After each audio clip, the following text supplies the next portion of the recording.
ఈశ్వరుడికి ఏమిటి అంటే వ్యోమకేశాయ నమః అని చెప్పాలి. అంటే వ్యోమము అంటే ఆకాశము. అంటే శివుడి జుట్టు కనుక జటాజూటం కనుక తీస్తే ఎంత ఉంటుందో తెలుసునండి. ఆకాశము ఎంతవరకు అయితే వ్యాపించి ఉందో అంత జుట్టు ఉంటుందండి. అయితే అంత జుట్టు ఉంది కాబట్టే గంగా అమ్మవారిని శిరస్సును ధరించాడు.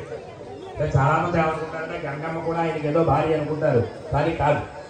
అలా అయితే చంద్రుడు కూడా భార్య మాలిగా చంద్రమంక పైనే ఉంటుందిగా. కనుక మనం అలా ఆలోచించకూడదు ఎప్పుడూ కూడా.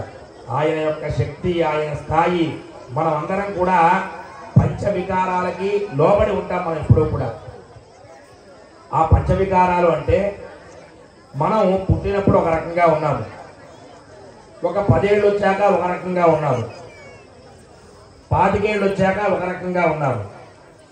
అదే 50 ఏళ్ళు వచ్చాక 25 ఏళ్ళు ఉన్నప్పుడు ఎలా ఉన్నావో 50 ఏళ్ళు వచ్చినప్పుడు అలాగే ఉంటామా? మార్పు ఉంటుందిగా. ఆయనకి మాత్రం అటువంటి మార్పులు ఏమీ లేవుటండి. నమశివాభ్యాం నవయౌవనాభ్యాం పరస్పరాశ్లిష్ట వపుర్ధరాభ్యాం నగేంద్ర కన్యా వృషకేతనాభ్యాం నమో నమః శంకర పార్వతీభ్యాం. ఆయన నిత్య యవ్వనుడు. ఆవిడ సర్వమంగళ. ఆ చమత్కారం, ఆవిడ గురించిన చమత్కారం మానవీయ అన్నప్పుడు మనం చెప్పుకుంటాం.